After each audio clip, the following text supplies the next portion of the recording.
Hello everyone, कैसे हैं आप लोग। स्वागत है आप सबका वरण्या कंपटीशन एकेडमी के एनसीईआरटी फाउंडेशन सीरीज में। पिछले सेशन में हम लोग क्लास 7th के एनसीईआरटी ज्योग्राफी का second number chapter inside our earth को बहुत ही बेहतरीन तरीके से कवर किया। पूरे कंसेप्ट को हम लोगों ने समझा। आज के इस सेशन में हम लोग इसी चैप्टर से लगभग 20 मोस्ट इंपॉर्टेंट एमसीक्यू सोल्व करेंगे, ताकि इस चैप्टर से रिलेटेड जो भी कंसेप्ट हो सभी के सभी क्लियर हो जाए। ठीक है, तो चलिए बिना कोई टाइम वेस्ट किए आज के इस सेशन को हम लोग स्टार्ट करते हैं और देखते हैं आज का अपना पहला क्वेश्चन। पहला क्वेश्चन ये रहा। क्वेश्चन है द मोहरविक डिसकंटिन्यूटी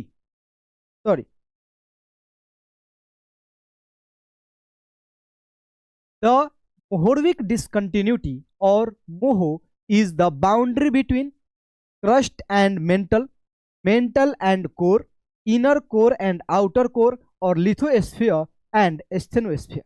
आपको बताना है कि जो मोहरविक डिसकंटिन्यूटी है या मोहो डिसकंटिन्यूटी भी बोलते हैं, वो इनमें से अर्थ के किस लेयर के बीच में बाउंड्री बनाता है।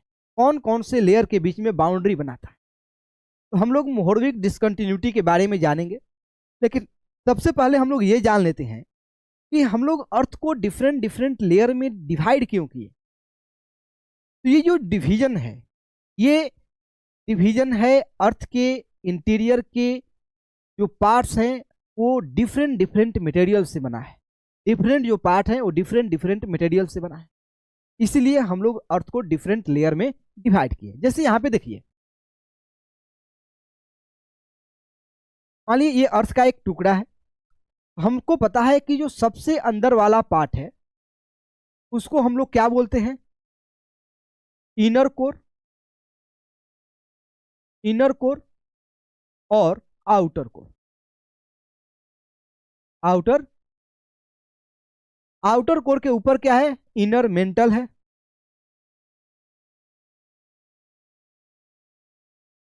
और इनर मेंटल के बाद आउटर मेंटल है,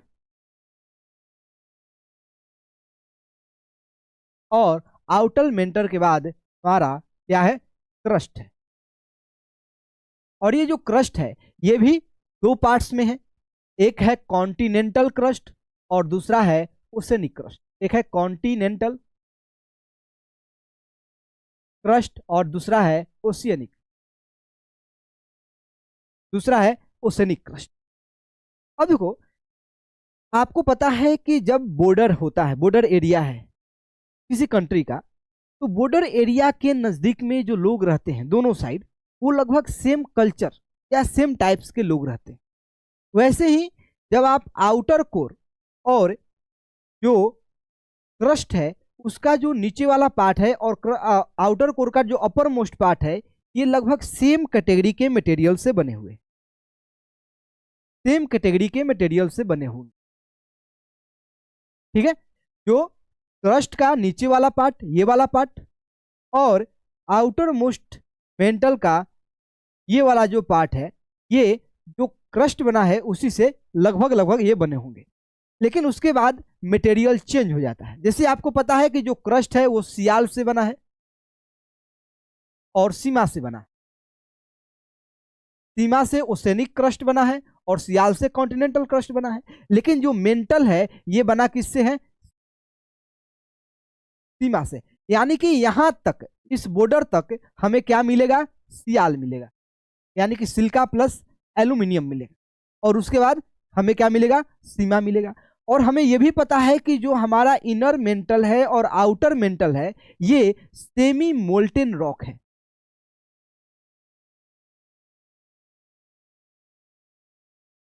मोल्टेन रॉक्स है, सेमी मोल्टेन रॉक्स है, यानी कि यहां पे टेम्परेचर क्या है, टेम्परेचर क्या है, हाई है, हाई है। तो ये वाला जो लेयर है क्रस्ट और आउटर मेंटल के बीच के, इस लेयर को हम लोग क्या बोलते हैं, मोहरविक डिसकंटिन्यूटी। किसके किसके बीच के, तो आउटर क्रस्ट और मेंटल के बीच की, सॉरी आउटर मेंटल और क्रस्ट के बीच के लेयर को हम लोग क्या बोलते हैं, मोहरविक डिसकंटिन्यूटी।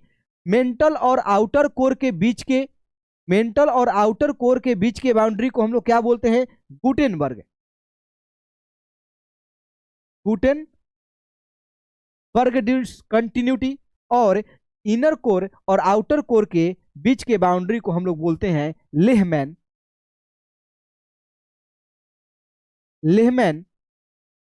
डिसकंटिन्यूटी। ये डिसकंटिन्यूटी क्यों है? क्योंकि इस बाउंड्री के बाद जो मटेरियल के कंपोजिशन है वो क्या हो जाते हैं? चेंज हो जाते हैं। क्या हो जाते हैं? चेंज हो जाते हैं। इसलिए ये डिसकंटिन्यूटी यहाँ पे मौजूद है। ठीक है, तो देखते हैं क्या है। Mohorovicic discontinuity and Moho is the boundary between the crust and mantle, यानी कि ऑप्शन नंबर ए है वो क्या है? सही आंसर है। मेंटल और कोर के बीच के बाउंड्री को हम लोग क्या बोलते हैं? Gutenberg, GUTEN, Gutenberg discontinuity. फिर है inner core and outer core. Inner core और आउटर कोर के बीच के जो बाउंड्री है उसको हम लोग क्या बोलते हैं?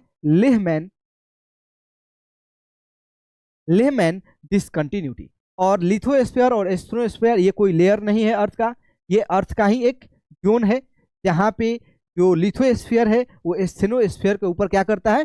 फ्लोट करता है। बस अभी आपको यही जानना है कि क्रस्ट और मेंटल के बीच के डिसकंटिन्यूटी को हम लोग, बाउंड्री को हम लोग क्या बोलते हैं? मोहरविक डिसकंटिन्यूटी। मेंटल और कोर के बीच को हम लोग क्या बोलते हैं? Gutenberg discontinuity. और को इनर कोर आउटर कोर के बीच के बाउंड्री को हम लोग लेहमैन डिसकंटिन्यूटी के नाम से जानते हैं। कोई दिक्कत है यहाँ पे? इस क्वेश्चन में कोई दिक्कत है बताइए? अभी तक समझ में आ गया कि मोहरविक डिसकंटिन्यूटी क्या है? तो ये डिसकंटिन्यूटी ये इसलिए है क्योंकि इस बाउंड्री के बाद जो मटेरियल के कंपोजिशन है, जो मटेरियल्स हैं वो क्या हो जाते हैं? चेंज हो जाते हैं। इधर रॉक्स मिलेंगे, सॉलिड रॉक मिलेंगे, और इधर मोल्टेन रॉक मिलेगा। इधर जो कंपोजिशन है इस रॉक का, यहाँ पे सिलिका प्लस मैग्नीशियम है और ऊपर सियाल है, आप यहाँ पे देख रहे होंगे। अब बात यह है कि पता कैसे चला कि यहाँ पे मटेरियल के कंपोजिशन में चेंज आ रहा है? कैसे पता चला? तो जो लेहमैन साहब, मोहरविक जी थे, इन्होंने कुछ स्टडी किया सेस्मिक वेव का, और देखा कि ये वाला जो लेयर है, इस लेयर के बाद जो सेस्मिक वेव का वेलोसिटी है, स्पीड है, वो अचानक इंक्रीज हो जा रहा है, अचानक इंक्रीज हो जा रहा है। तब जाकर के पता चला कि इसके बाद इसका मतलब यह है कि इधर क्या है? कंपोजिशन अलग है मटेरियल का। कोई दिक्कत? तो चलिए सेकंड नंबर क्वेश्चन देखते हैं। सेकंड नंबर क्वेश्चन है, consider the following statement about igneous rock. Igneous rock के बारे में कुछ स्टेटमेंट दिया हुआ है। पहला स्टेटमेंट है, they are also called primary rock, यानी कि एग्नियस रॉक को हम लोग प्राइमरी रॉक्स बोलते हैं। दूसरा स्टेटमेंट है, intrusive igneous rock have a large grain because of slow cooling. Deccan plateau is made up of extrusive igneous rock. बताइए कि इनमें से कौन कौन स्टेटमेंट है वो सही है, करेक्ट है। तो इसके लिए आपको एग्नियस रॉक के बारे में जानना जरूरी है, और वो हम बता चुके हैं। अगर आप उस वीडियो को नहीं देखे हैं, यानी कि इनसाइड आवर अर्थ के चैप्टर को नहीं देखे हैं, तो पहले जाइए उस चैप्टर को देखिए। ठीक है, तो ये आराम से बन जाएगा। अभी हम यहाँ पे आपको बता दे रहे हैं इग्नियस रॉक के बारे में।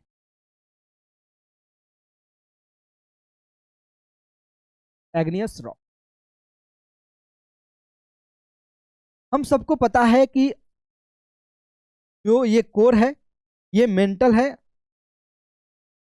सॉरी ये मेंटल है और ये क्रस्ट है। ठीक है, और क्रस्ट के नीचे एस्थेनोस्फीयर है, एस्थेनोस्फीयर है।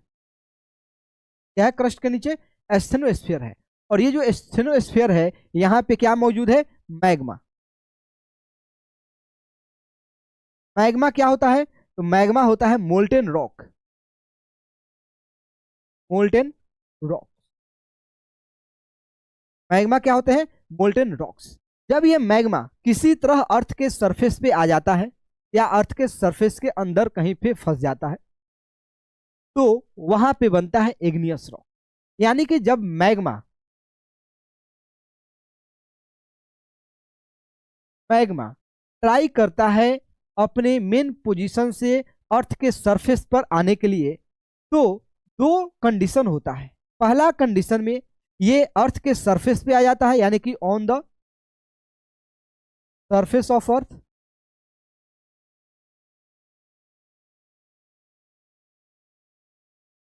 और दूसरा कंडीशन में कुछ मैग्मा क्या हो जाते हैं, निकलते समय इनसाइड द रॉक रह जाते, inside the surface of earth रह जाते हैं,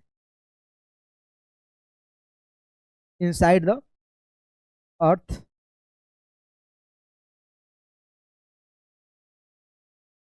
ये निकलते कब है, ये निकलते हैं वोल्केनिक एक्टिविटी के टाइम पे। जब वोल्केनिक एक्टिविटी होता है तो ये मैग्मा अर्थ के सरफेस के बाहर आता है, तो उस टाइम हम लोग उसको क्या बोलते हैं, लावा बोलते हैं। यानी कि जो मैग्मा होता है, मैग्मा होता है वो लावा में कन्वर्ट हो जाता है, इसमें लावा में। और ये लावा अर्थ के सरफेस पे आता है, ऊपरी पार्ट पे आता है, यानी कि क्रस्ट के ऊपर जहां हम लोग रहते हैं वहां पे आता है, और ये बहुत ही जल्द सॉलिडिफाई हो जाता है, रॉक्स में कन्वर्ट हो जाता है, और इस रॉक्स को हम लोग बोलते हैं एग्नियस रॉक। क्या बोलते हैं, एग्नियस रॉक। कुछ रॉक होते हैं, कुछ मैग्मा होता है जो अर्थ के अंदर ही स्लोली स्लोली क्या हो जाता है, ये सॉलिडिफाई होता है, उसको भी हम लोग एग्नियस रॉक बोलते हैं। तो सॉलिडिफिकेशन रॉक का हो रहा है, लेकिन दो तरह से, दो प्लेस पे। एक हो रहा है अर्थ के ऊपर, और एक हो रहा है अर्थ के कहीं पे अंदर, अर्थ क्रस्ट के कहीं पे अंदर। तो इसलिए हम लोग एग्नियस रॉक को दो पार्ट में डिवाइड किए, एक है एक्सट्रूसिव, एक्सट्रूसिव, और दूसरा है इंट्रूसिव। एक है एक्सट्रूसिव और दूसरा है इंट्रूसिव। एक्सट्रूसिव है वो क्या है, outside the surface of rock या on the surface of rock है, जो लावा से बना है रॉक, उसको हम लोग क्या बोलते हैं, एक्सट्रूसिव एग्नियस रॉक। और जो इनसाइड द अर्थ सॉलिडिफाई हुआ है उसको हम लोग intrusive igneous rock. Extrusive igneous rock बहुत ही जल्द क्या हो जाता है, सॉलिडिफाई हो जाता है, बहुत ही जल्द सॉलिडिफाई हो जाता है। तो यहाँ पे फाइन क्वालिटी का क्या मिलता है हमें, एग्नियस रॉक मिलता है। और जो इंट्रूसिव रॉक है ये स्लोली स्लोली सॉलिडिफाई होता है, इसलिए उसमें ग्रेन का जो मात्रा है, ग्रेन है वो क्या है, बहुत ज़्यादा हो जाता है, बहुत ही ज़्यादा होता है, लार्ज अमाउंट ऑफ ग्रेन मिलता है। इसलिए जो अर्थ के अंदर जो मैग्मा सॉलिडिफाई हो जाता है उस टाइप के रॉक को हम लोग ग्रेनाइट्स बोलते, ग्रेनाइट्स बोलते। अब देखो, क्योंकि एग्नियस रॉक ये डायरेक्ट मैग्मा से बना हुआ है, क्योंकि एग्नियस रॉक डायरेक्ट मैग्मा से बना हुआ है, इसलिए हम लोग एग्नियस रॉक को प्राइमरी रॉक, प्राइमरी रॉक या मदर ऑफ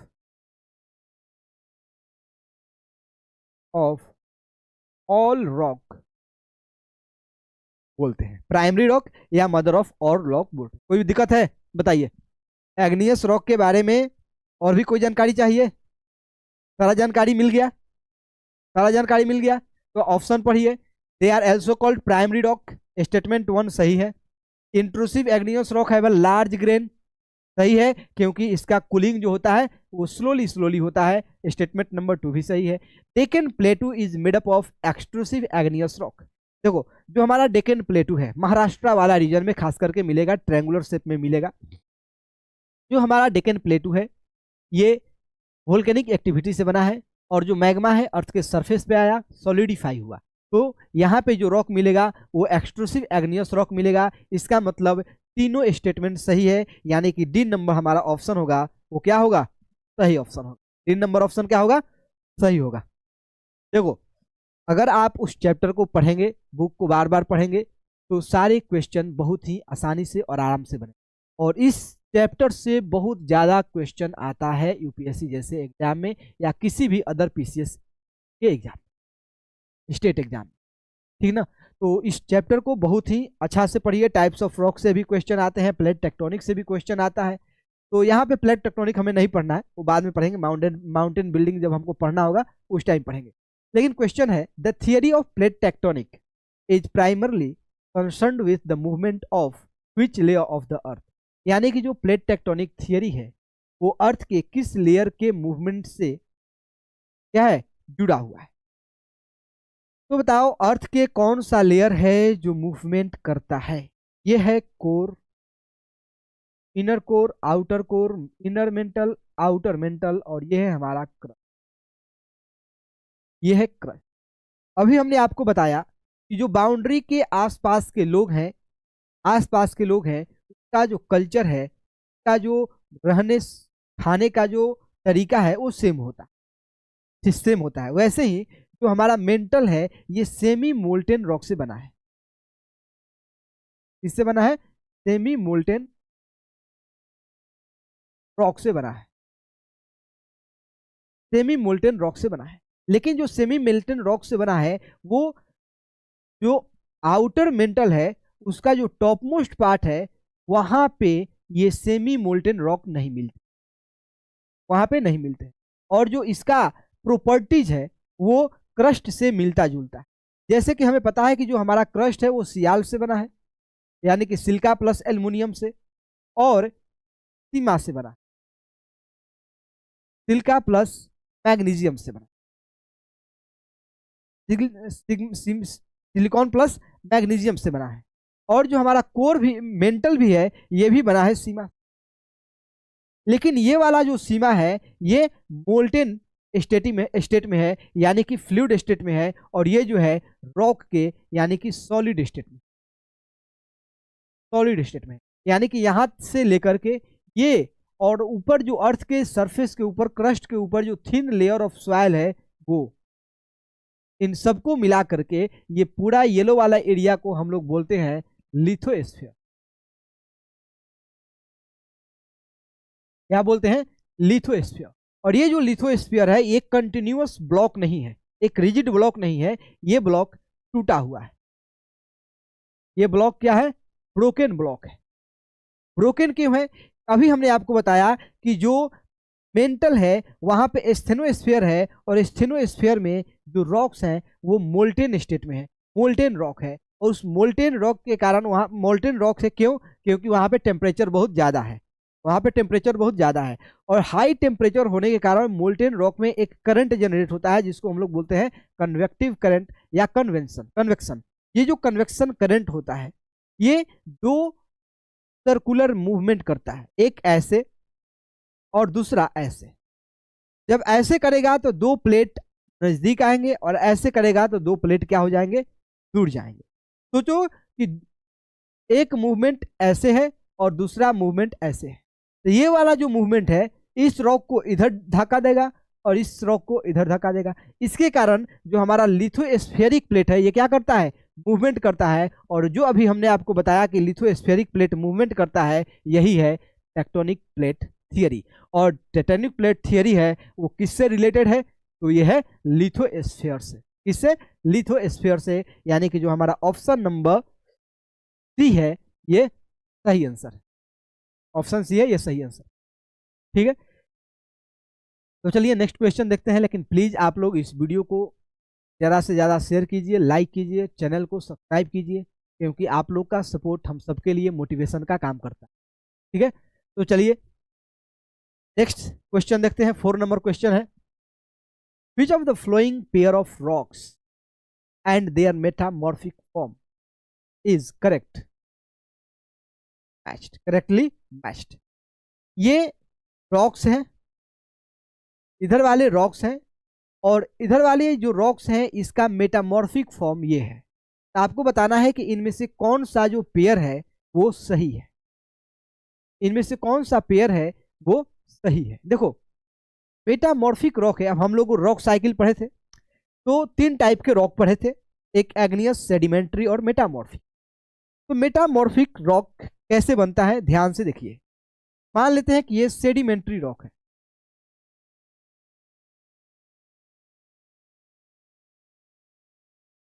ये कौन सा रॉक है? सेडिमेंट्री रॉक है। जब इस सेडिमेंट्री रॉक पे हाई प्रेशर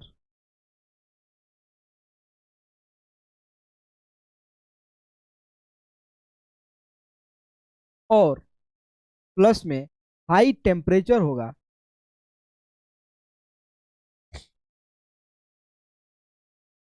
जब सेडिमेंट्री रॉक पे हाई प्रेशर और हाई टेम्परेचर होगा तो उसके बाद ये जो सेडिमेंट्री रॉक है मेटामॉर्फिक रॉक में कन्वर्ट होगा।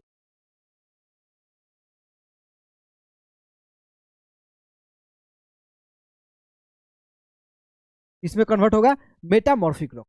वैसे ही होगा एग्नियस रॉक के साथ, एग्नियस रॉक के साथ भी यही होगा। जब उस पे हाई प्रेशर और हाई टेम्परेचर पड़ेगा तो वो भी किस में कन्वर्ट हो जाएगा? तो मेटामॉर्फिक रॉक में। जब मेटामॉर्फिक रॉक पे very high temperature, very high pressure पड़ेगा तो ये किस में कन्वर्ट हो जाएगा? मैग्मा में। किस में कन्वर्ट होगा? मैग्मा में।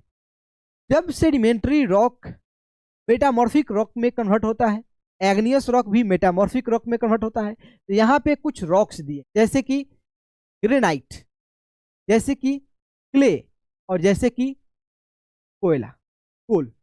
ये सभी, जैसे कि ऊपर वाला ग्रेनाइट है ये एग्नियस रॉक है, क्ले सेडिमेंट्री रॉक है, और कोल है ये भी सेडिमेंट्री रॉक। बताना है कि ये जो पेयर है क्या इधर वाला उसका मेटामॉर्फिक फॉर्म सही है। तो ग्रेनाइट का मेटामॉर्फिक फॉर्म जेनेसिस होता है, स्लेट का मेटामॉर्फिक फॉर्म क्ले का मेटामॉर्फिक फॉर्म स्लेट होता है, लेकिन कोल का मेटामॉर्फिक फॉर्म डायमंड नहीं होता है, कभी भी नहीं होता। तो स्टेटमेंट यानी कि पेयर जो 3 है, 3 नंबर जो स्टेटमेंट है वो क्या है?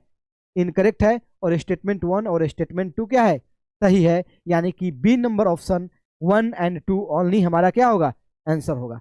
ओनली 1 एंड 2 क्या होगा? हमारा आंसर होगा। कोई दिक्कत? चलो नेक्स्ट क्वेश्चन देखते हैं। The primary source of energy that drive endogenic force leading to the process like volcanism and faulting. अब हम सबने पढ़ा कि अर्थ के अंदर से एक फोर्स लगता है। कब पढ़ा? तो जब हम लोग क्लास 6 में थे तो वहां पे major domain, major landform of the earth पढ़ रहे।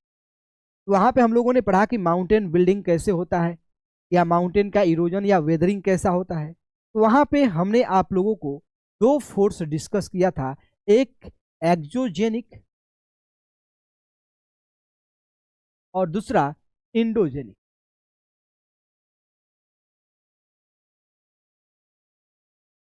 एक एक्सोजेनिक और दूसरा इंडोजेनिक। जो एक्सोजेनिक फोर्स है ये ड्रिवन होता है टेम्परेचर से, जो टेम्परेचर वेरिएशन होता है अर्थ पे के कारण, विंड के कारण और वाटर फ्लो के कारण। और जो इंडोजेनिक फोर्स होता है वो होता है, जनरेट होता है inside the earth.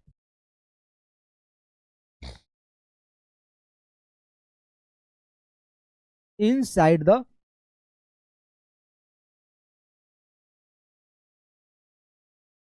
The earth. लेकिन ये जो इंडोजेनिक फोर्सेस हैं ये प्रोड्यूस कैसे होते हैं? तो through through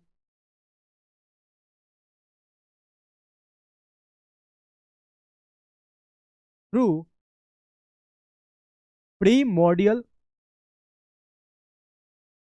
heat and radioactive DK.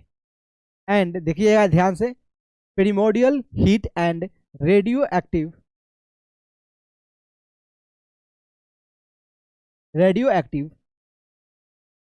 DK.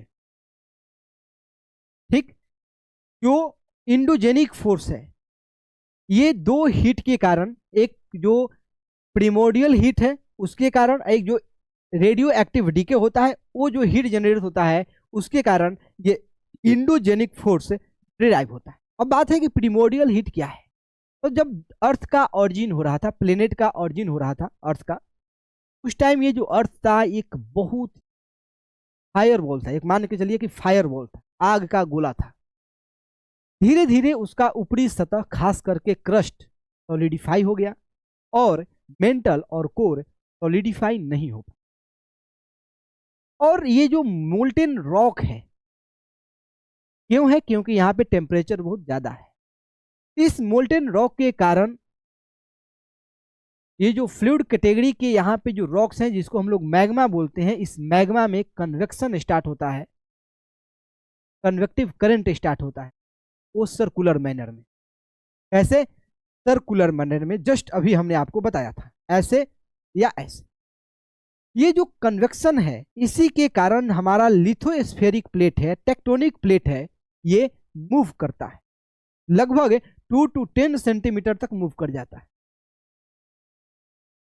लेकिन मूव करता है। जैसे आपने एक बहुत बार न्यूज सुने होंगे कि जो माउंट एवरेस्ट का हाइट है वो इंक्रीज होता है। ये इंक्रीज क्यों हो रहा है? क्योंकि ये दोनों प्लेट एक दूसरे से टकराते जा रहे हैं, और जितना टकराएंगे माउंट एवरेस्ट का हाइट उतना ही क्या होगा? इंक्रीज होगा। तो जो इंडोजेनिक फोर्स है वो कहां से आ रहा है? तो प्रीमोर्डियल हीट या रेडियो एक्टिव डीके के द्वारा जो हीट जनरेट हो रहा है उसके कारण। ऑप्शन पढ़ो। सन रेडिएशन, नहीं, सन रेडिएशन से एक्सोजेनिक फोर्स जनरेट होगा। कौन सा force? Exogenic force. Gravitational push and pull से exogenic force. Heat from the earth's interior, यानी कि ऑप्शन नंबर जो सी होगा वो क्या है? सही है, यानी कि heat from the earth's interior. Earth के इंटीरियर में जो हीट है उसी के कारण इंडोजेनिक फोर्स क्या होता है? डिराइव होता है। ऑप्शन डी देखो, रेडियो एक्टिव डीके लिखा हुआ है लेकिन ये बोल रहा है द क्रस्ट ओनली। क्रस्ट से रेडियो एक्टिव डीके नहीं होता है। क्रस्ट में रेडियो एक्टिव डीके जनरेट होता है मेंटल में, कोर में। बात समझे? मेंटल में और कोर में। इसलिए ऑप्शन नंबर जो हमारा सी है, क्वेश्चन नंबर 5 का ऑप्शन नंबर सी है वो सही आंसर। कोई दिक्कत? चलिए नेक्स्ट क्वेश्चन देखते हैं, 6 number. A geologist a geologist find rocks with fossil. एक जियोलॉजिस्ट है, वो रॉक्स फाइंड करता है किसके साथ? तो फॉसिल के साथ। इम्बेडेड इन इट, यानी कि रॉक्स में क्या है? फॉसिल्स है। आपको बताना है कि ये किस टाइप के रॉक्स हैं। तो अभी तक हम लोगों ने 3 टाइप के रॉक्स बना पढ़ा। एक है एग्नियस, एग्नियस रॉक। दूसरा हम लोगों ने पढ़ा सेडिमेंट्री,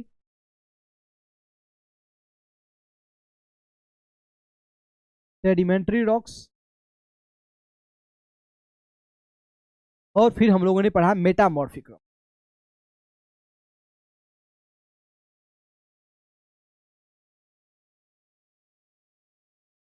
मेटामॉर्फिक रॉक। आपको पता है कि जो एग्नियस रॉक है ये बनता है मैग्मा से, और मैग्मा के पास जो टेम्परेचर होता है यानी कि हीट होता है वो बहुत ही ज्यादा होता है। वैसे ही मेटामॉर्फिक रॉक बनता है किससे? बताइए। तो हाई टेम्परेचर से, हाई टेम्परेचर से और प्लस में हाई प्रेशर से।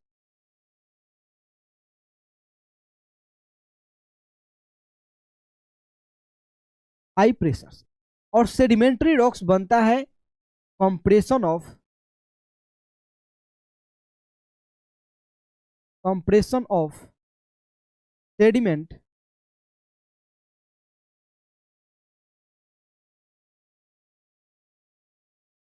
Sediments deposited bye, deposited by wind and water, and water. ठीक, जो सेडिमेंट्री रॉक है ये सेडिमेंट को जब हम लोग कंप्रेस्ड करते हैं, हम लोग नहीं करते हैं, नेचुरली होता है, जब सेडिमेंट कंप्रेस्ड होते हैं तो वो किस में कन्वर्ट होता है? Sedimentary rock. अब देखो ध्यान से, इग्नियस रॉक और मेटामॉर्फिक रॉक को बनने में हाई टेम्परेचर की जरूरत पड़ रही, यानी कि हमें हीट की जरूरत पड़ रही। अब सोचो कि किसी भी रॉक, कोई भी रॉक जब मेल्ट हो जा रहा है, रॉक मेल्ट हो जा रहा है, तो फोसिल्स, फोसिल्स क्या होते हैं? डेड प्लांट या डेड एनिमल। मान लीजिए कि डायनासोर इसी हाई टेम्परेचर में पकड़ा गया तो क्या उसका हड्डी बचेगा? क्या उसका किसी भी तरह का अवशेष बचेगा? क्योंकि यहाँ पे टेम्परेचर बहुत हाई है, थोड़ा छोटा नहीं, बहुत 3000 के आसपास होगा एक एग्नियस रॉक के बनने में, और उसी के करीब मेटामॉर्फिक रॉक को बनने में भी 3000 डिग्री सेल्सियस। क्या इतना हाई टेम्परेचर में किसी भी एनिमल्स का बोन होगा वो सही सलामत रह पाएगा? या किसी ट्री, कोई भी ट्री होगा वो सही सलामत रह पाएगा? तो उसका फोसिल्स हमें ये दोनों में, इग्नियस रॉक और सेडिमेंट्री रॉक में फोसिल्स नहीं मिलेंगे। मतलब fossils not found in, fossils not found in एग्नियस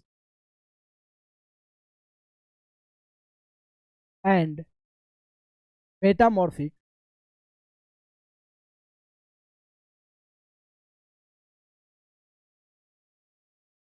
because of high temperature, high temperature. ठीक है, तो अब बच कौन गया? Sedimentary rock. सेडिमेंट्री रॉक्स में फोसिल्स बच जाते हैं। क्यों? क्योंकि यहाँ पे हीट का जरूरत नहीं है, हाई टेम्परेचर का जरूरत नहीं है, यहाँ पे कंप्रेशन होता। सोचो कि यहाँ पे कुछ सेडिमेंट इकट्ठा हुआ, मान लिया कैसे भी आए हमें अभी मतलब नहीं है, यहाँ पे सेडिमेंट इकट्ठा हुआ, एक लेयर बना, दूसरा लेयर सेडिमेंट का बना, तीसरा लेयर सेडिमेंट का बना। मान लो जो तीसरा लेयर है, थर्ड लेयर है, यहाँ पे बहुत दिन बाद कोई भी डिपोजिशन नहीं आया, कोई भी सेडिमेंट नहीं आया, तो यहाँ पे बहुत सारे प्लांट निकल आए, या कुछ जो एनिमल है, मान लो डायनासोर है, वो निकल आए, या कुछ भी छोटा मोटा कोई भी चीज क्या है यहाँ पे फंस गया। और फिर क्या हुआ? नेक्स्ट डिपोजिशन हुआ यहाँ पे। अब ये डिपोजिशन होने लगा तो ये प्लांट क्या हो गए? मर गए। मान लो अभी हम बता रहे हैं जस्ट एग्जाम्पल के लिए, मान लो इसके ऊपर भी डिपोजिशन हुआ, इसके ऊपर भी डिपोजिशन हुआ, इसके ऊपर भी डिपोजिशन हुआ।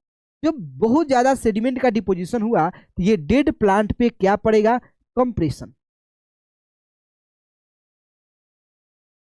क्या होगा? कंप्रेशन होगा। उस कंप्रेशन के कारण ये दबते चले जाएंगे, दबते चले जाएंगे, दबते चले जाएंगे, दबते चले जाएंगे, और एक छोटा सा पतला लेयर बनेगा।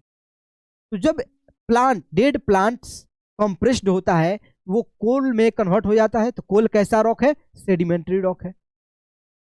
और जब एनिमल्स होते हैं तो क्रूड ऑयल में कन्वर्ट हो जाते हैं, क्रूड ऑयल में कन्वर्ट हो जाते हैं। और कभी कभी जब टेम्परेचर ज़्यादा नहीं होता है या प्रेशर बहुत ज़्यादा नहीं होता है, तो वो फोसिल्स के फॉर्म में वहीं पे क्या हो जाते हैं? फंसे रह जाते हैं। तो जो भी फोसिल्स मिलता है वो किस रॉक में मिलता है? तो सेडिमेंट्री रॉक में मिलता है। इसमें सेडिमेंट्री रॉक में मिलता है। नेक्स्ट क्वेश्चन आते हैं, 7 number question. The concept of rock cycle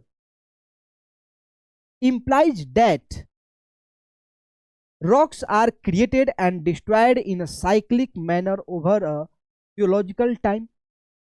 Next option है the earth crust is made up of single and continuously recycling rock. All rocks eventually turn into sedimentary rocks. और D number option है the cycle has a definite beginning and end. अब आप बताइए कि इनमें से कौन सा स्टेटमेंट, कौन सा ऑप्शन सही। अगर आप सच में आपको पता है कि रॉक साइकिल क्या होता है तो आप इसका आंसर दे पाएंगे, अगर नहीं पता है तो आंसर नहीं दे पाएंगे। बात समझे? तो चलिए देखते हैं रॉक साइकिल में क्या होता है। रॉक साइकिल में क्या होता है? तो रॉक साइकिल में पहले बनता है, कोई भी रॉक बनता है पहले मान लेते हैं किससे बनेगा? मैग्मा से। क्योंकि मैग्मा से जो बना हुआ रॉक होता है वो कौन सा रॉक होता है? तो एग्नियस रॉक, एग्नियस एग्नियस रॉक होता है। और एग्नियस रॉक को हम लोग क्या बोलते हैं? प्राइमरी रॉक बोलते हैं। प्राइमरी रॉक्स बोलते हैं। क्यों बोलते हैं? क्योंकि ये डायरेक्ट मैग्मा से बना हुआ है। क्योंकि ये डायरेक्ट मैग्मा से बना हुआ है, इसलिए इस रॉक को हम लोग क्या बोलते हैं? प्राइमरी रॉक बोलते हैं। अब देखो, अब ये मैग्मा से इग्नियस रॉक में कन्वर्जन कैसे आएगा? तो वोल्केनिक एक्टिविटी के द्वारा। ये मैग्मा क्या होगा? वोल्केनिक एक्टिविटी के द्वारा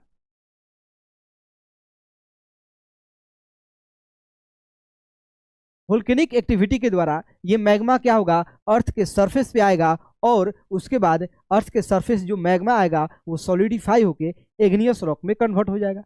अब एग्नियस रॉक के साथ दो काम हो सकता है, दो काम हो सकता है। पहला, ये एग्नियस रॉक का इरोजन हो या वेदरिंग हो। जब इस एग्नियस रॉक का इरोजन और वेदरिंग होगा, ये एग्नियस रॉक स्मॉल सेडिमेंट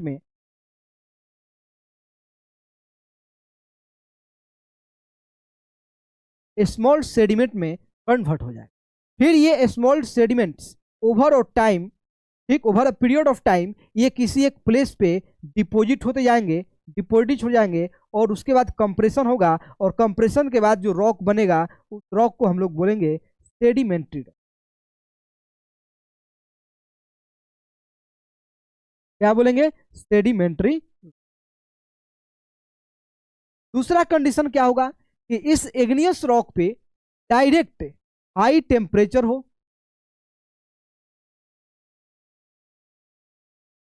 और हाई प्रेशर हो।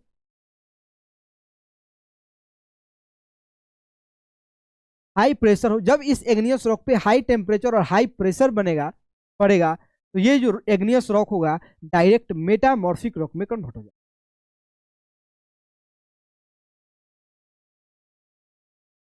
मेटामॉर्फिक रॉक्स में क्या हो जाएगा? कन्वर्ट हो जाएगा। मेटामॉर्फिक रॉक्स में क्या हो जाएगा? कन्वर्ट हो जाएगा। वैसे ही जब सेडिमेंट्री रॉक पर भी हाई टेम्परेचर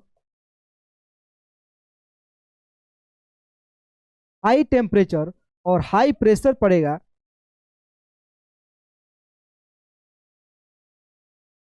प्रेशर पड़ेगा तो सेडिमेंट्री रॉक भी मेटामॉर्फिक रॉक में क्या हो जाएगा? कन्वर्ट हो जाएगा। जब इस मेटामॉर्फिक रॉक पर, ध्यान से देखो, जब इस मेटामॉर्फिक रॉक पर वेरी हाई टेम्परेचर, उससे ज्यादा वेरी हाई टेम्परेचर और प्रेशर पड़ेगा तो ये रॉक्स क्या हो जाएगा? मेल्ट हो जाएगा, और मेल्ट होने के बाद ये मैग्मा में कन्वर्ट हो जाएगा, और फिर ये मैग्मा से क्या बनेगा बताइए? फिर ये मैग्मा से बनेगा एग्नियस रॉक। और देखो, ऐसा नहीं है ना कि मैग्मा से एग्नियस रॉक बनेगा, एग्नियस से सेडिमेंट्री बनेगा, सेडिमेंट्री से मेटामॉर्फिक बनेगा और फिर मैग्मा में कन्वर्जन होगा। ऐसा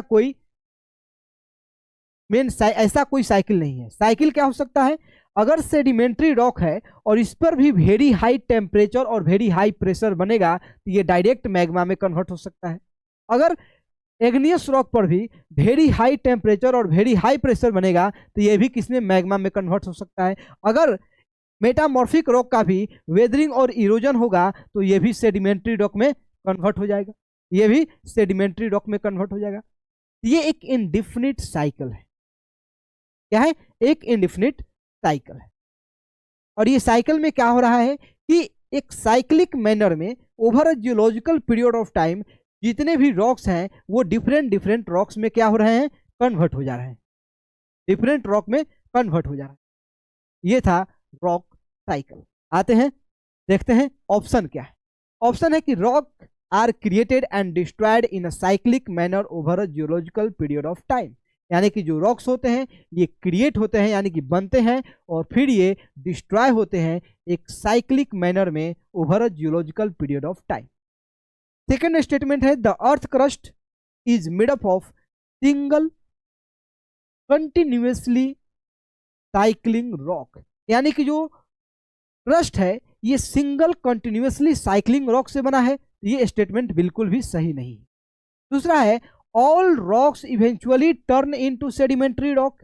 बिल्कुल भी नहीं। अभी आप यहाँ पे देखिए, सेडिमेंट्री रॉक बना, लेकिन सेडिमेंट्री रॉक से मैग्मा भी बन सकता है। इग्नियस रॉक डायरेक्ट मैग्मा में कन्वर्ट हो सकता है। इग्नियस रॉक डायरेक्ट मेटामॉर्फिक में कन्वर्ट हो सकता है। तो ऐसा कोई डिफिनिट साइकिल नहीं है जिससे सेडिमेंट्री रॉक से होकर के ही सारे रॉक क्या होंगे? गुजरेंगे। यानी कि स्टेटमेंट सी भी क्या है? गलत है। फिर बोला है the cycle has definite beginning and and. Definite beginning and and नहीं है।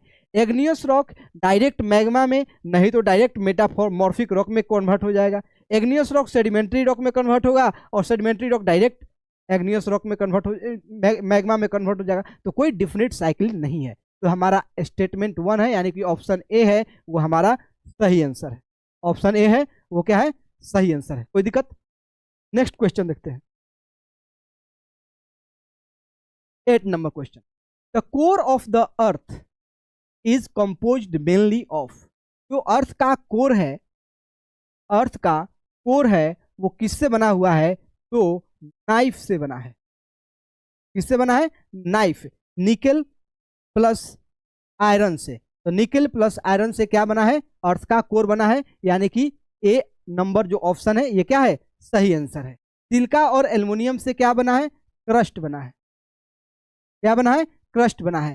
सिलिका और मैग्नीशियम से क्या बना है, mental plus oceanic crust, oceanic crust बना है। और बसाल्ट और ग्रेनाइट्स ये किस टाइप के रॉक है, कहां पे मिलते हैं, ये क्रस्ट पे, कहां पे मिलते हैं, क्रस्ट पे मिलते हैं। तो हमारा जो ऑप्शन ए है वो क्या है, सही आंसर है। ऑप्शन ए सही आंसर है। नेक्स्ट क्वेश्चन देखते हैं 9 number. Which of the following statement best differentiate between minerals and rock. Minerals and rock में क्या डिफरेंस है। देखिए जो मिनरल्स है इसका एक डिफिनिट कंपोजिशन होता है, डिफिनिट कंपोजिशन होता है, लेकिन रॉक्स का डिफिनिट कंपोजिशन नहीं होता है। एक ही टाइप के रॉक डिफरेंट डिफरेंट मिनरल्स में मिनरल से बने होते हैं और एक मिनरल का एक डिफिनिट कंपोजिशन होगा। इसलिए देखते हैं आंसर क्या होगा। A rock is always harder than mineral, नहीं, the minerals has a definite chemical composition while rock does not. यानी कि जो हमारा ऑप्शन बी है, स्टेटमेंट बी है, ये क्या है, सही आंसर है कि मिनरल्स के पास एक डिफिनिट केमिकल कंपोजिशन होता है और रॉक के पास एक डिफिनिट केमिकल कंपोजिशन नहीं होता है। नेक्स्ट है 10 number question. Gutenberg discontinuity. Gutenberg discontinuity किस अर्थ के कौन कौन से लेयर को सेपरेट करता है। हमने आपको 3 डिसकंटिन्यूटी बताया। पहला, क्रस्ट और मेंटल के बीच के डिसकंटिन्यूटी को मोहो डिसकंटिन्यूटी या मोहोर्विक डिसकंटिन्यूटी बोलते हैं, और मेंटल और कोर के बीच के डिसकंटिन्यूटी को क्या बोलते हैं, गुटेनबर्ग, गुटेनबर्ग, गुटेनबर्ग। और क्रस्ट, इनर कोर और आउटर कोर के बीच के बाउंड्री को हम लोग क्या बोलते हैं, लेहमैन, लेहमैन डिसकंटिन्यूटी। क्या बोलते हैं, लेहमैन डिसकंटिन्यूटी। यानी कि गुटेनबर्ग डिसकंटिन्यूटी कहां पे होता है बताइए। तो गुटेनबर्ग डिसकंटिन्यूटी होता है upper mantle and lower mental के बीच में, नहीं, क्रस्ट और मेंटल के बीच में, नहीं, इनर कोर और आउटर कोर के बीच में, नहीं, कहां पे होता है, मेंटल और कोर के बीच में। यानी कि जो गुटेनबर्ग डिसकंटिन्यूटी है ये मेंटल को कोर से सेपरेट करता है। अपर मेंटल और लोअर मेंटल के बीच के डिसकंटिन्यूटी को क्या बोलते हैं, हमें नहीं पता है। क्रस्ट और मेंटल के बीच के डिसकंटिन्यूटी को हम लोग क्या बोलते हैं, Moho discontinuity. Inner core outer core के बीच के डिसकंटिन्यूटी को हम लोग लेहमैन डिसकंटिन्यूटी बोलते हैं, और मेंटल और कोर के बीच के डिसकंटिन्यूटी को हम लोग गुटेनबर्ग डिसकंटिन्यूटी बोलते हैं। Next 11 number question. The Deccan traps, the Deccan traps a large igneous province in India were formed due to। जो हमारा डेक्कन प्लेटूज है, डेक्कन ट्रैप भी उसको बोलते हैं, ये एग्नियस प्रोविंस है। और आपको पता है कि जो एग्नियस रॉक है ये किससे बनता है, तो मैग्मा से बनता है, मैग्मा से बनता है। और ये मैग्मा मेंटल के आसपास स्टेनोस्फीयर में रहता है, और ये वोल्केनिक एक्टिविटी के समय अर्थ पे आता है, अर्थ के सरफेस पे आता है, उसको हम लोग फिर मैग्मा को वहां पे क्या बोलते हैं, लावा बोलते हैं। ये किस एक्टिविटी से आता है, तो वोल्केनिक एक्टिविटी से, वोल्केनिक एक्टिविटी से। देखो, intrusive igneous rock, intrusive activity forming sill and dyke, extensive volcanic eruption over a large area, over a large area. यानी कि जो वोल्केनिक इरप्शन हुआ है उसी के कारण क्या बना हुआ है, तो हमारा डेक्कन ट्रैप, डेक्कन प्लेटू बना हुआ है। 12 नंबर क्वेश्चन क्या है। In the context of earth interior, earth interior के कंटेक्स्ट में what does the asthenosphere refer to. तो एस्थेनोस्फीयर का मतलब क्या है, अर्थ के इंटीरियर के कंटेक्स्ट में एस्थेनोस्फीयर का मतलब क्या है। क्या एस्थेनोस्फीयर रिजिड आउटर पार्ट है अर्थ का, जो क्रस्ट से और अपर मेंटल से बना हुआ है, या सेंट्रल हॉटेस्ट पार्ट है अर्थ का, semi fluid ductile layer of the upper mental है, या the boundary between inner core and outer core. अभी हमने आपको बताया कि जो मेंटल का, वो भी खास करके आउटर मेंटल का जो अपर पार्ट है, और पूरा क्रस्ट को हम लोग क्या बोलते हैं, लिथोस्फीयर, क्या बोलते हैं, लिथोस्फीयर, यानी कि the rigid part of the earth consisting of crust and upper mantle are called lithosphere. Lithosphere, यानी कि स्टेटमेंट ए क्या है, गलत है। The central and hottest part of the अर्थ को हम लोग क्या बोलते हैं, कोर, इनर कोर। नेक्स्ट आते हैं, the semi fluid ductile layer in the upper mantle on which the lithosphere move is called एस्थेनो,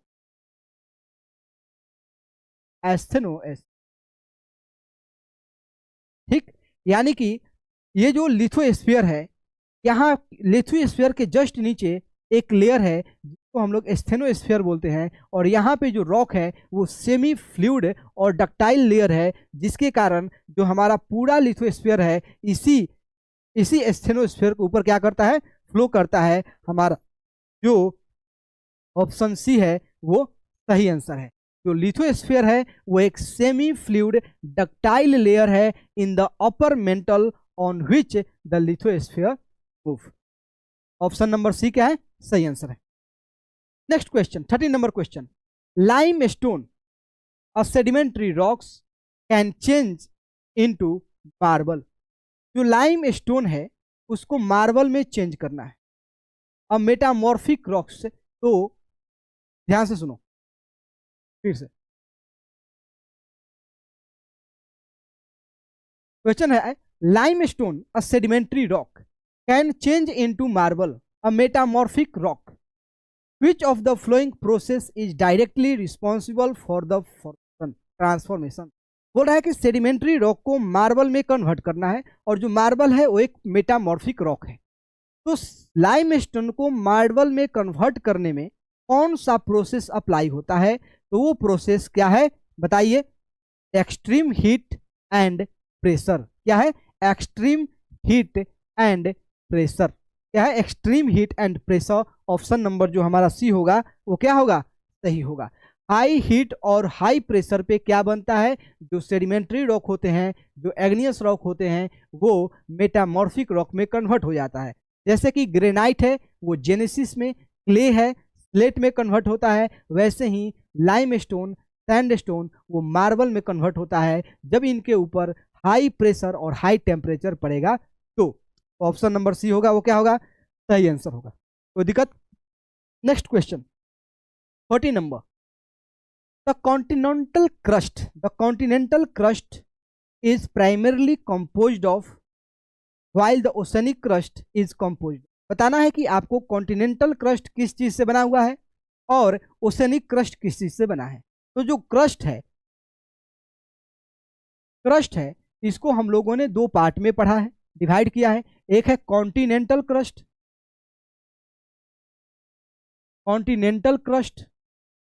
और दूसरा है ओशियनिक क्रस्ट।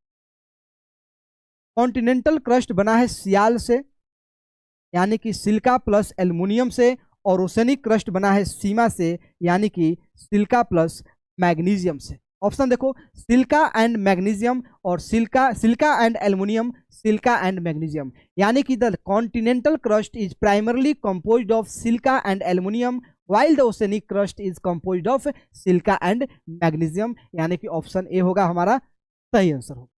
ऑप्शन ए क्या है, सही आंसर।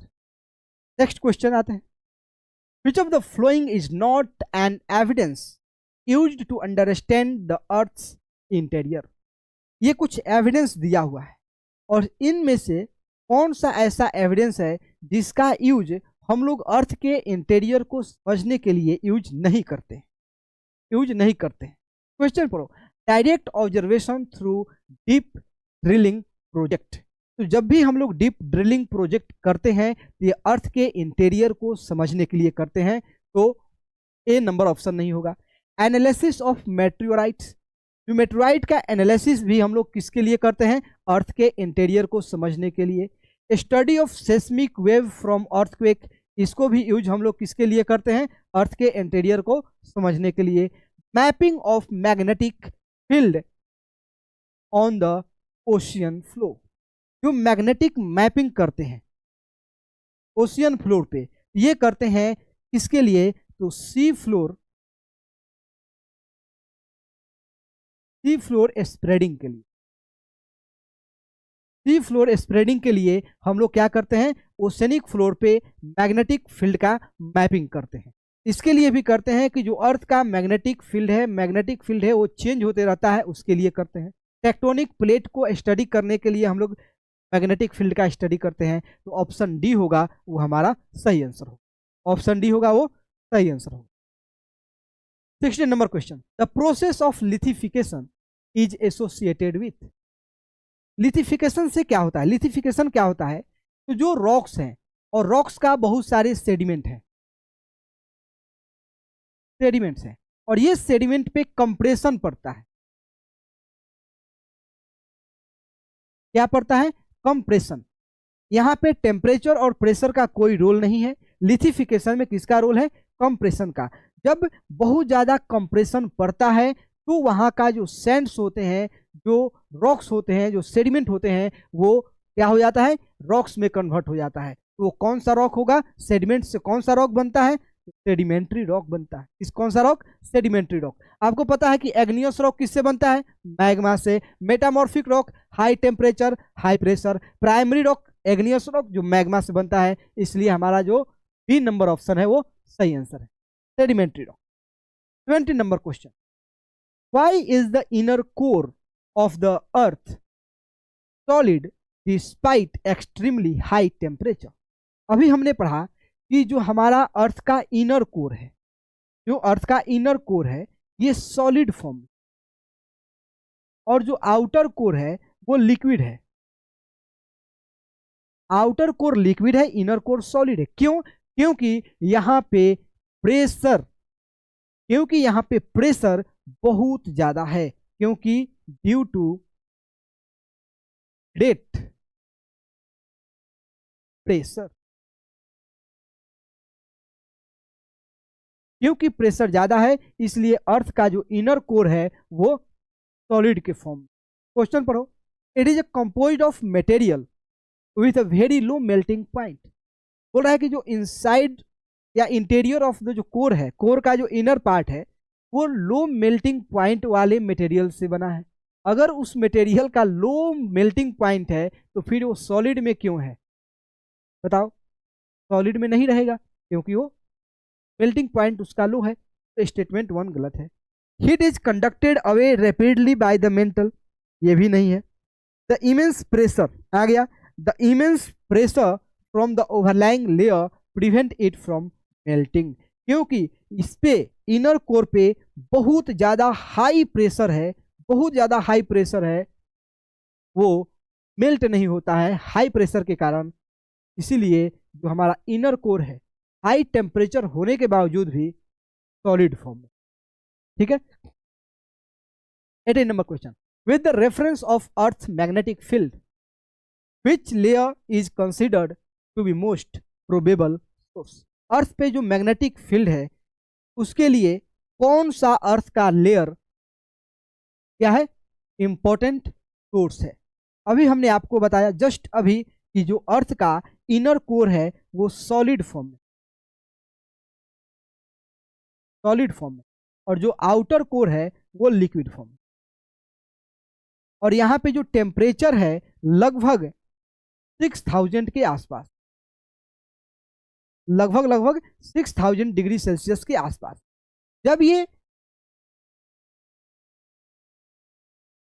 लिक्विड फॉर्म में है, और ये लिक्विड फॉर्म में होने के कारण यहां पे कन्वेक्शन होता है,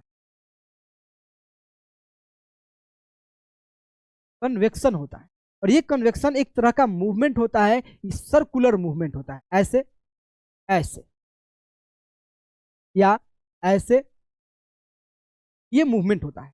उसके कारण जो हमारा ये आउटर कोर है ये एक डायनेमो के तरह काम करता है, डायनेमो की तरह काम करता है। और ये डायनेमो की तरह काम करता है, इसीलिए अर्थ पे जो मैग्नेटिक फील्ड है उसके लिए रिस्पॉन्सिबल कौन है, तो हमारा आउटर कोर है। ऑप्शन नंबर सी क्या होगा, सही आंसर। जो आउटर कोर है वो रिस्पॉन्सिबल है अर्थ पे मैग्नेटिक फील्ड, क्योंकि हमारा आउटर कोर है वो लिक्विड फॉर्म में है, लिक्विड फॉर्म में है इसलिए वहां पे कन्वेक्शन होता है। कन्वेक्शन के कारण जो हमारा आउटर कोर है वो एक डायनेमो की तरह काम करता है, और डायनेमो भी पता है रिस्पॉन्सिबल है फैन में या कहीं भी किसी भी चीज में मैग्नेटिक फील्ड जनरेट करने। Next, the concept of the earth lithosphere. The concept of earth lithosphere is divided into plate that are in a constant motion is a fundamental to explaining. Fundamental to explaining. ध्यान से देखिए, हमारे पास lithosphere है, यह है lithospheric plate. क्या है? Lithospheric plate है जो कहाँ पे टिका हुआ है? तो एस्थेनोस्फीयर पे। लिथोस्फेरिक प्लेट टिका हुआ है कहाँ पे? तो एस्थेनोस्फीयर पे। ध्यान से देखिएगा,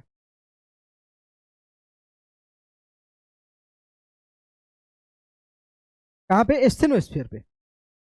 और ये एस्थेनोस्फीयर के पास बहुत ही ज़्यादा हाई टेम्परेचर है, यहाँ पे बहुत ज़्यादा मैग्मा है, और हाई टेम्परेचर के कारण, और यहाँ पे जो रॉक है वो मेल्टेड है, यानी कि मोल्टेन रॉक है, फ्लूइड में है, तो यहाँ पे कन्वेक्शन स्टार्ट होता है।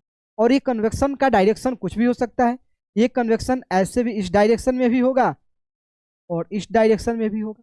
अब देखो कि कन्वेक्शन ऐसे है, ऐसे करने के कारण अब क्या करेगा कि बीच में इस क्रस्ट पे ये वाला पार्ट इधर मूव करेगा और ये वाला पार्ट इधर मूव करेगा, और over a long period of time ये जो लिथोस्फेरिक प्लेट है इसमें क्या आएगा? क्रैक आना स्टार्ट हो जाएगा। क्या होगा? क्रैक आना स्टार्ट हो जाएगा। ये कॉन्टिनेंटल प्लेट है, और ये कॉन्टिनेंटल प्लेट में क्या हो रहा है? ड्रिफ्ट हो रहा है। क्या हो रहा है? ड्रिफ्ट हो रहा है। इसके कारण, तो अर्थ के इंटीरियर में जो हीट है उसके कारण। पढ़ो, रॉक साइकिल में अर्थ का जो लिथोस्फीयर है वो डिफरेंट प्लेट में डिवाइडेड है। तो क्या इससे हम लोग रॉक साइकिल से कोई लेना देना है? नहीं है। कॉन्टिनेंटल ड्रिफ्ट और प्लेट टेक्टोनिक से लेना देना। इससे कॉन्टिनेंटल ड्रिफ्ट और प्लेट टेक्टोनिक। प्लेट टेक्टोनिक क्या होता है? जो हमारा लिथोस्फेरिक प्लेट है ये बहुत सारे छोटे छोटे टुकड़े में बटा हुआ है, वो एक टुकड़ा को हम लोग लिथोस्फेरिक प्लेट बोलते हैं, और ये लिथोस्फेरिक प्लेट एस्थेनोस्फीयर के ऊपर फ्लो करता है। इसके कारण, तो ये कन्वेक्शन के कारण। तो कॉन्टिनेंटल ड्रिफ्ट और प्लेट टेक्टोनिक थियरी को समझने के लिए हम लोग लिथोस्फीयर को क्या करते हैं? तवज्जो देते हैं। ठीक है, तो जो ऑप्शन बी है वो हमारा क्या है? सही आंसर है। ऑप्शन बी हमारा सही आंसर है। तो चलिए, आज के लिए इतना ही, मिलते हैं अगले सेशन में, तब तक के लिए धन्यवाद।